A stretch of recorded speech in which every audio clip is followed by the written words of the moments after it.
Silva switching stances around like he often does. Griffin has huge heart, though. 145. Look at Silva. I mean, that's just amazing. And again! He's out. He's out. And it is all over! Anderson. I guess I want to look for moments that really tell a lot about the fight and about the fighters without being kind of hokey, without being like that, you know, the boxing or the slobber jaw kind of thing. I wanted it to be more about what's happening to people, like where you look at a picture and as a viewer you can deduce a story from it. Like the Diaz-Cerrone one, like there's two images to the piece. One guy is striking one and the other one's being struck in the other. There's a back and forth battle. One's being kicked, the other's being punched. There's like this idea that, you know, every limb is being used and both guys are really doing damage to each other.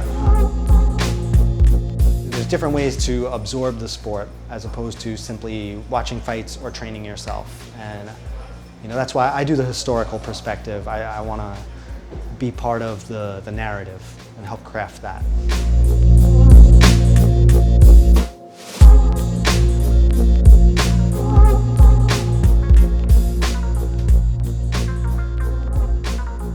I don't think people want to see the same scale figures doing just different moves from the same perspective over and over and over again. There really needs to be a push and a pull and an idea that, like, you know, in the top left corner, you care more about this struggle that's going on between two guys rather than, you know, the Kimura, where it's like you care about the technical execution of a submission move and contextually where it happens. It happens in between the ropes and, you know, you're breaking the rules, but there were no rules for this fight, so it's more of, that has a totally different context than the top left corner, where it's just people who are fighting and struggling against each other.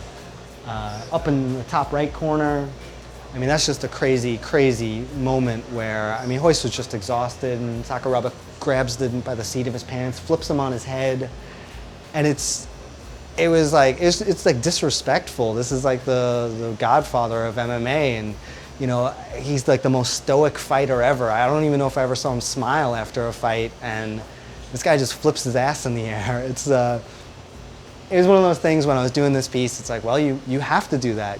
I have no choice.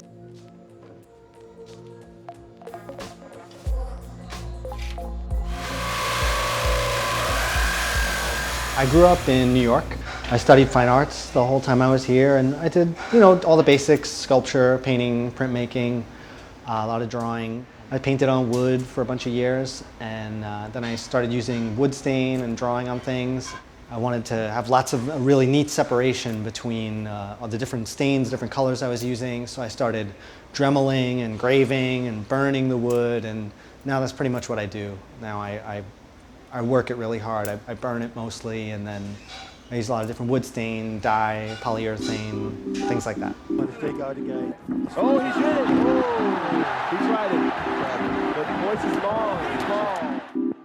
There's something captivating about it that is inescapable, and to have people who then train themselves to be masters of it, and then to meet and to do battle with other people who are equally as talented and skilled.